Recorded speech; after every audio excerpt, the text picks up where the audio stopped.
Yes, so in this video, we are going to look at equal lows and highs liquidity, or liquidity in form of equal lows and highs. So I'm going to share some secrets behind the formation of these equal lows and equal highs. So keep watching.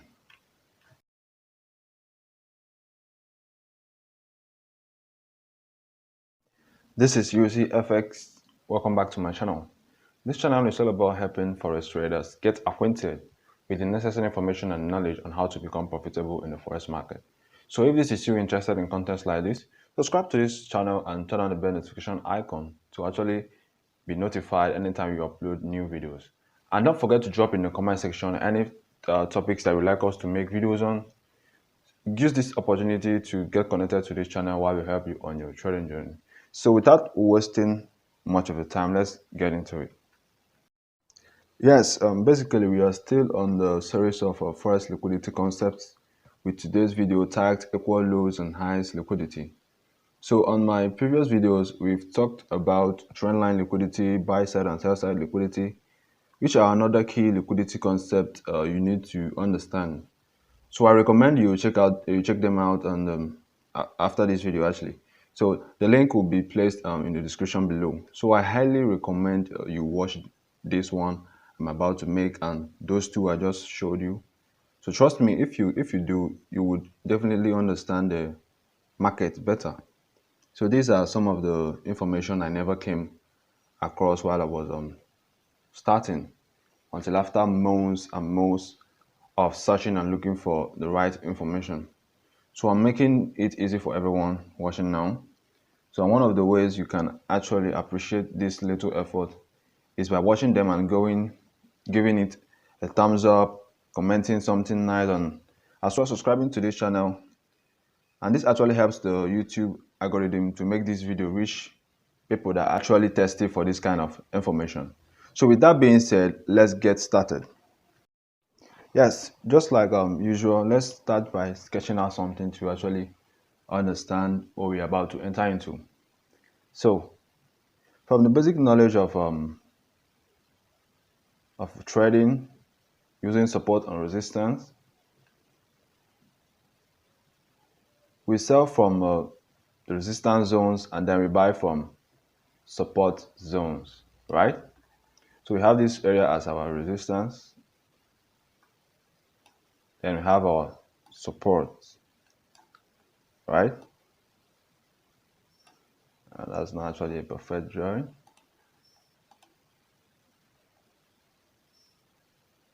So we have our resistance zone, and then we have our support zone here,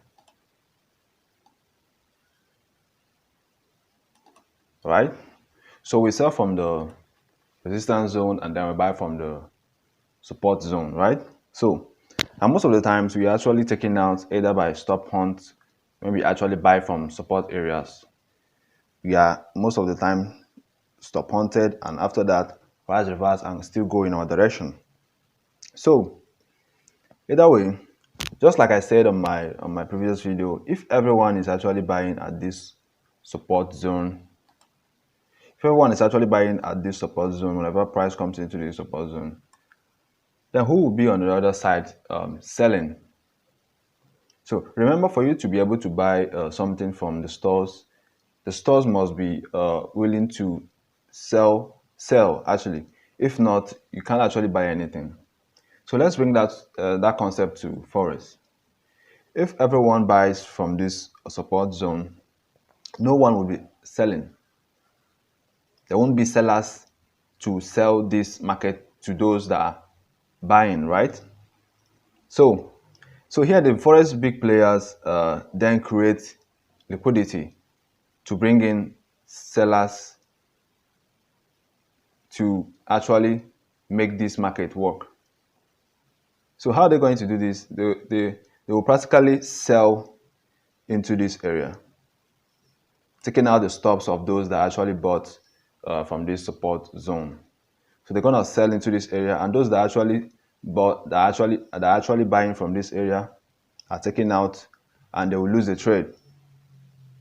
So and then the market touches this zone again, and most traders will start seeing this as resistance. Just like from the basic knowledge, whenever the support zone is broken, it turns to resistance, right? Then most traders will again start selling from this zone, placing their stops above the highs and all those stuff. Then after that, what happens next? Everyone is actually taking out. So this market brought in sellers by taking out the buyers and then going to the upside. So this is actually how those stop hunting happens, because everyone is actually buying here. So there is nobody on the other side to actually sell this market. So the first big players would actually cause this liquidity by taking out the buyers, then bringing in the sellers so that the trend will keep going upwards or bearish in any of the cases. So I think you actually understand or grab the information I'm trying to pass, right? So this as well happens at the support zones. When we try to sell from this point, you will see the market, let's say, market does something like this. Market hits a resistance zone, and the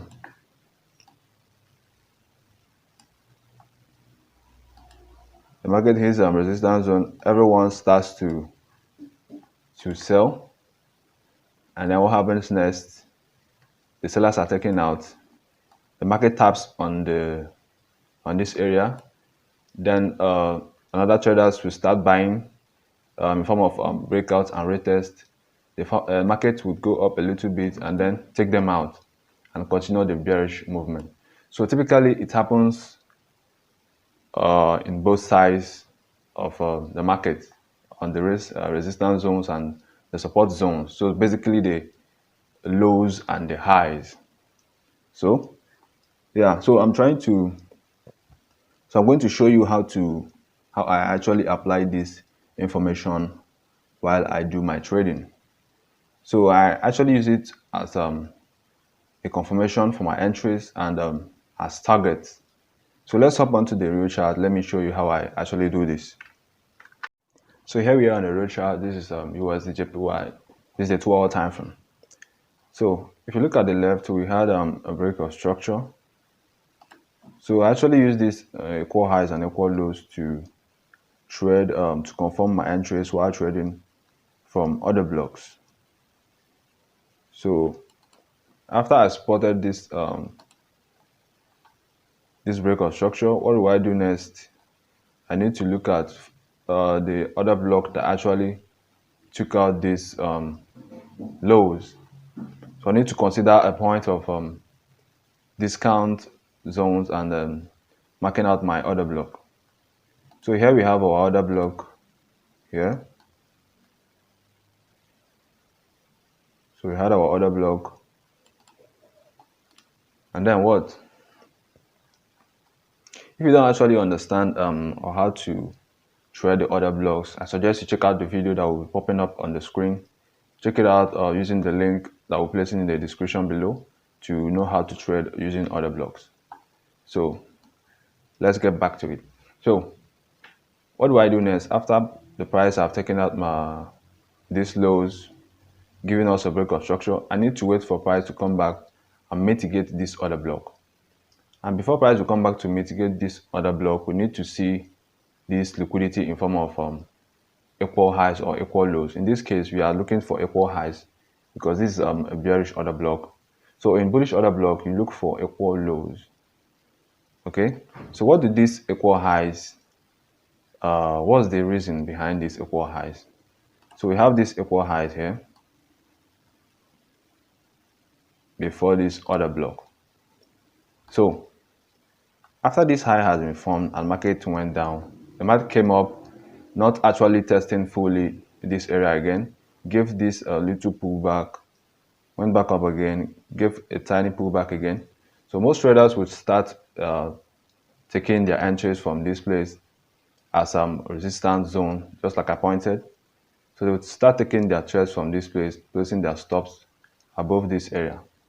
So what the market would do, or the big players will actually do, they will take the market a little bit lower to bring in more sellers so that they can actually go in and mitigate this order block before continuing their trend or continue to move to the upside. So as we have here, we have this equal highs taken out. So this is our liquidity in form of equal highs. So they use this to bring in sellers. Just like I said, they need to bring in sellers so that they can buy into this order block. And after they bought into this order block, most traders would as well start buying from a kind of a breakout point of view, start buying from this area, thinking it's a breakout and retest for the market to continue going to the upside, not knowing that this is actually a mitigation of this order block. So in the other way around, other traders are enticed to start buying from this point and putting their stop loss below this area, and thereby giving the smart money or the big forex players the opportunity to start selling from this point, which is actually their intention. So they use the liquidity of the sellers to buy into this area, then use the liquidity of the buyers that are got enticed in this area to start selling this market. So what will I actually do? I'll wait for this equal highs. Since I'm trading the bearish order block, I'll wait for liquidity in form of equal highs. Then after the formation of this liquidity in form of equal highs, I'll now wait for price to tap into my order block. Then what do I do next? I now scale down to the lower time frames, say the 15 minutes time frame, or let's use the 30 minutes time frame. So I'll go down to the lower time frame. I'm not really gonna go deep into confirmation of order block entries, so I suggest you go and check it out on the video I made separately on order block and how to trade order blocks. So what do I do next? I start to locate you see, price tap into this order block, then I start to wait for another break of structure on the lower time frame and order block formation. So here we had another order block formation on our 30 minutes time frame.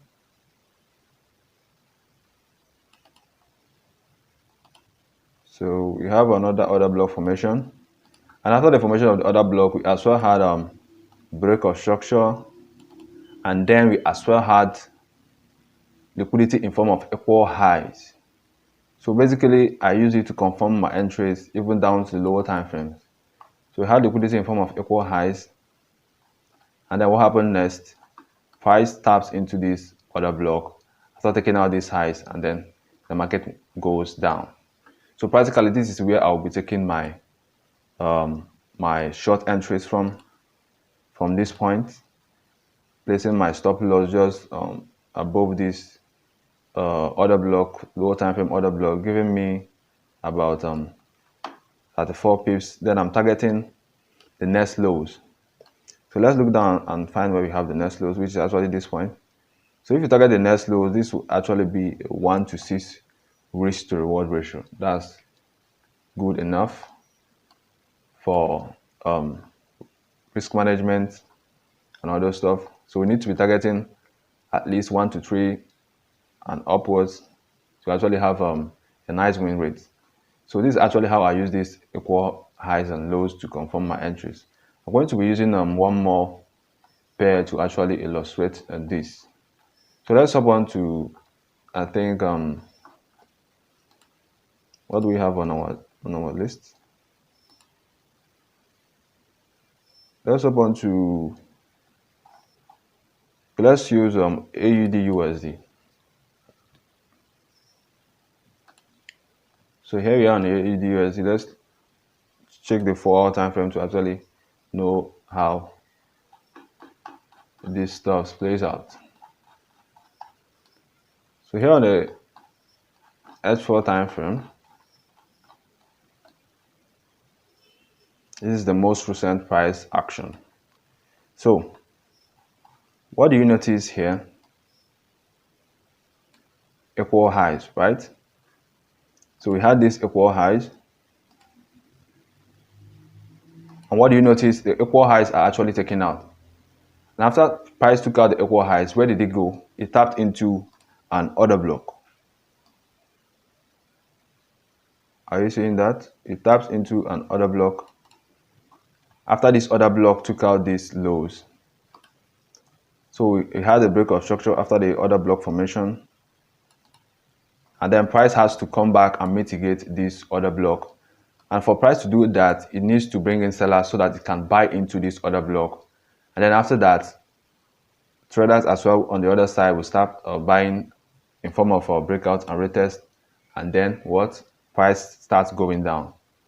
So those that bought in this area, after the break of this high, inside this area, you're all taken out. Those that bought from this point as well, you are taken out. Those that bought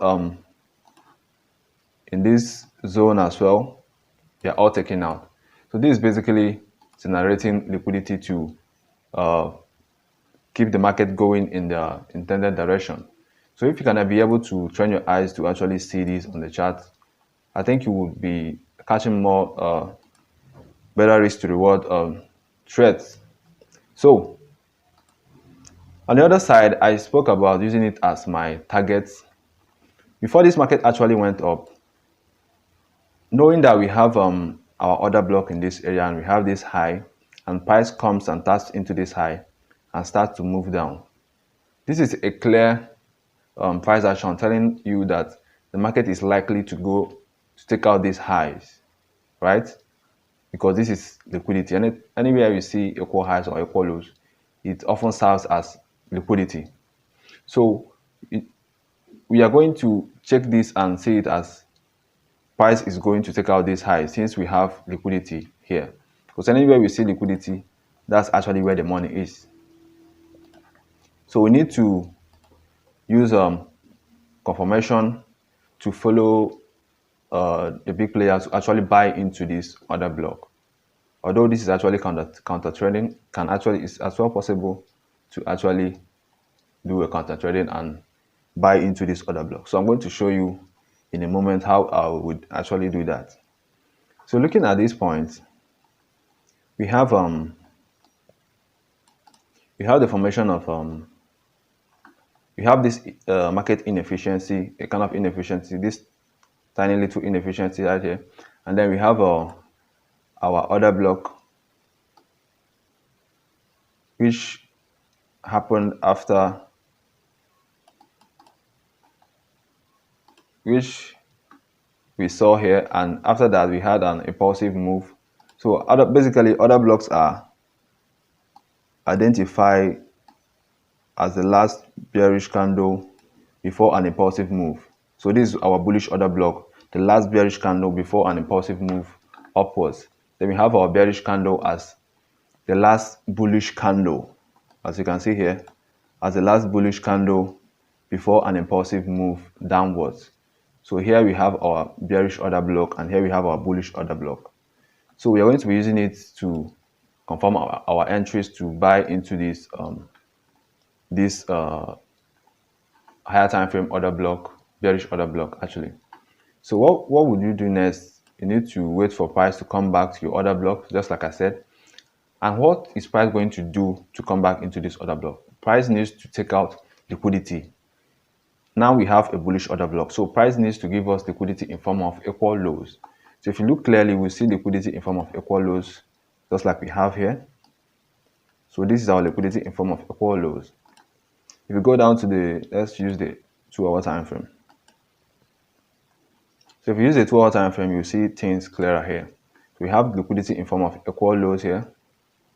So most traders, we are still buying, thinking that this market sentiment is still bullish, although it's still bullish here. But the market needs sellers to actually enter into this order block. So it doesn't need more buyers. So the market needs sellers. So they're going to take out the buyers to bring in the sellers, right? So we have these lows taken out, these equal lows taken out as our liquidity, because those that were buying from this area, we are actually taking out. And then price comes back and enter our discount level. Remember, trading the order blocks, we buy or sell from discount levels. Now, discount levels are the 0.681 of the Fibonacci 2 and 0.786 of the Fibonacci 2. So we basically buy from this discount level. So between this point to this point is our discount level. So here I would start getting interested in buying because price has taken out these equal lows. And as well, we have another equal lows that was taken out as well. So basically, there was tone of liquidity inside this zone. So the liquidity we are all taking out. And as you can see, we had this inducement candle causing more sellers to actually take position in this market. So when that happens, price starts to push upwards. So using the lower time frame for confirmation, how to you would actually enter this trade. So I will be using the 15 minutes time frame for this. So on the 15 minutes time frame, after we see price tap into our discount level, you need to spot the same thing before we start taking our entries. So here we have the price after taking out the lows. So here is the actual point that price started to move upwards. So as you can see, price taps into this area. This actually happened during the London-New York overlap. As you can see, this is 14:15. Considering from my time zone, which is GMT +1. So this is actually the London-New York overlap. So price taps into this area and then gives us this high. After that, price comes back and then breaks this tiny structure. So let me actually zoom that a little bit. So we have a tiny break of structure. Remember, we are still looking out for the same stuff. Breaks out this tiny structure, and then you have our equal lows. So basically, all this stuff happens almost on all of the time frames. So price takes out these equal lows as well, taps into this lower time frame order block. So basically, if you go down to the H5 time frame, M time frame, sorry, the 5 minutes time frame, actually, you will see this order block clearer, and this is actually where price tapped into, and this is where you will start placing your buy entries from. So your buy will be here and your stop loss just below this order block, below this area. So basically, it's actually a 34 pips stop loss, and then I now use this highs on the 2-hour time frame as targets. Just like I said, I use it as targets and entry confirmation. So I'm actually merging the two information using this example. So here we have these equal highs at the upside. Remember, we have these equal highs here. So that's where I'll actually be targeting, because I know the market is likely going to take out these highs and tap into this order block. So basically, I will be placing my take profit just slightly above the highs, and that will be giving me a 1 to 4, almost a 1 to 5 risk to reward ratio. So this is basically how I use it to confirm my trades and as targets. So I actually urge you to actually do more of backtesting to actually practice more and understand this concept.